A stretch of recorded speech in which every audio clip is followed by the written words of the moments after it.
खलबत्त्यामध्ये 1 tablespoon धणे, अर्धा tablespoon जिरं, 1 इंच आलं आणि 1 मिरची घालून जाडसर कुटून घेतलं.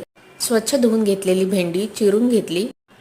भेंडीच्या तुकड्यांना चवीनुसार मीठ आणि हळद चोळून घेतली. लोखंडी कढईमध्ये 4 टेबलस्पून तेल गरम करून घेतलं. मोहरी घातली. जाडसर कुटून घेतलेला मसाला घातला आणि हळद लावून ठेवलेली भेंडी घातली. 2 कोकमसुद्धा घातली. 5 मिनिटांसाठी हाय फ्लेमवर भेंडी परतवून घेऊया. अशा प्रकारे परतवल्यामुळे भेंडीचा चिकटपणा पूर्णपणे नाहीसा होतो. आता गॅस मीडियम केला आहे.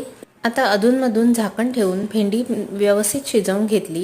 ही भेंडीची भाजी तयार आहे. आता गॅस बंद करून अर्धी वाटी ओलं खोबरं घालून भाजीत व्यवस्थित मिक्स करून घेतलं. भाजी तयार आहे. पाहू शकता की अतिशय मोकळी झाली आहे.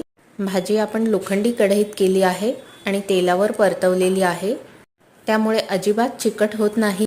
अगदी सुटी होते.